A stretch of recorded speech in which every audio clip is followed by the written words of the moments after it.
Let's get to your top story, and this is in regard to India shredding Pakistan at the United Nations over the attack in Pahalgam that claimed 26 innocent lives. The India's side's deputy representative at the United Nations has gone on to say Pakistan is a rogue state, and the Pakistan minister's confession is not a surprise. We have my colleague Shiv Arul joining us on the phone line. A very good morning, Shiv. It's been a week since the attack. The manhunt continues, but take us through India really tearing down Pakistan, calling Pakistan a rogue state. First, Shiv, before we come to you, let's just listen in to what was said. It is unfortunate that one particular delegation has chosen to misuse and undermine this forum to indulge in propaganda and make baseless allegations against India. The whole world has heard Pakistan's Defence Minister Khwaja Asif admitting and confessing Pakistan's history of supporting, training and funding terrorist organizations in a recent television interview.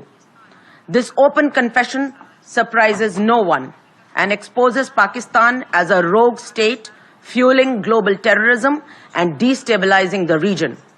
The world can no longer turn a blind eye. Shiv with us, joining us from Srinagar. Shiv, of course, we just heard India's deputy representative at the United Nations calling Pakistan a rogue state, saying that, the confession is not a surprise. Take us through the confession that's been made by the Pakistan minister. Well, Yojna Patel, who's India's number 2 diplomat at the United Nations, is basically referring to the interview that Khwaja Asif gave just recently, a television interview where he very strangely talked about Pakistan's history with the Mujahideen and with certain terror groups, and it was almost surreal manner in which he was speaking, and obviously that's gone viral for all the wrong reasons. He's come under fire within Pakistan politically as well, and it's obviously provided a great deal of fodder, Divya, to Pakistan's detractors. So I'm not surprised that Yojna Patel at the United Nations has taken this up. It's important to remember that the context of where she was saying this is also huge. This is the Victims of Terror Network program that was being launched at the United Nations, where a Pakistani delegation was talking about how Pakistan has been a victim of terror. Remember, this has been a running narrative that has been emanating from Pakistan for a very long time. Every time it is accused of being a global fountainhead of terror, mostly by India on global forums, Pakistan has always shot back and said that they are victims of terror. They've lost a huge number of security forces and civilians.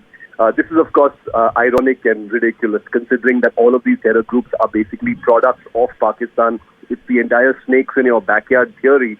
So Yojna Patel, the entire Indian team at the United Nations, when it comes to Pakistan, what you just saw in that small clip from the UN is pretty much standard fare in terms of what the rules of engagement for India are. In the backdrop of Pahalgam, and today we are 1 week from that massacre, India has always been armed with more than enough information, more than enough details. The Khwaja Asif interview is almost like a bit of an icing on a cake in terms of what India has on Pakistan to label it as a rogue state. Right, of course, Shiv, Yojna Patel there saying that the world can no longer turn a blind eye at a time that, the world has been supporting and backing India in its fight against terrorism. Let's just also get you breaking news coming in at the moment.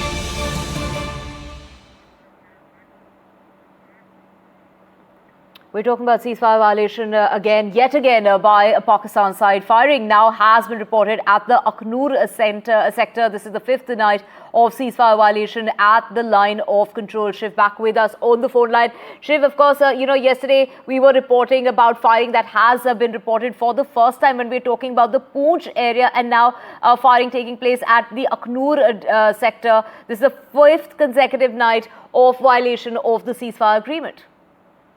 Very clearly an escalation and an expansion in the intensity and the scope of these ceasefire violations by the Pakistan Army, Divya. And like we were saying yesterday, it's very clear that there's a sort of measured and calibrated escalation day on day by the Pakistan Army to continuously try and test the limits of the Indian Army, to try and trigger some kind of a response, to try and push the Indian military in some kind of a response that it may not be otherwise planning.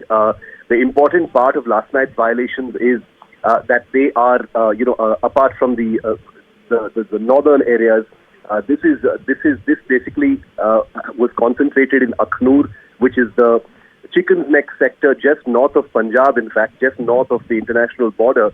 So you've got a ceasefire violation not very far from the international border in the Akhnur sector and north in the Kupwara sector. So this is pretty much the entire, active line of control, as it were, where Pakistan continuously is violating the ceasefire.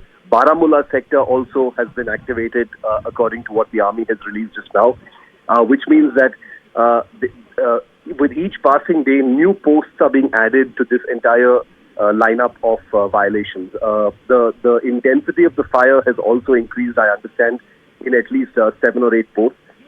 So like I said, it is an escalation. Right. Thank you so much, Shiv, for getting us those details.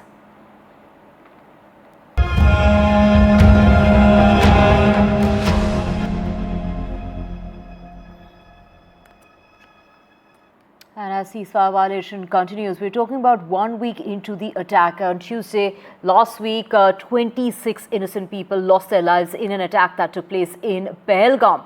Now, the massive hunt that continues to nab the terrorists, Pakistan's imprint is clear as far as the attack is concerned. Many ceasefire violations, like we just spoke about, it's been the 5th consecutive night where firing has started. It has been provoked by the Pakistani side, and India has no option but to retaliate. Now, tensions that are escalating with, of course, the chief minister there saying that, everyone is united in this fight against terrorism, as is the opposition party, with the Congress really backing the centre for whatever move and whatever action that it deems fit.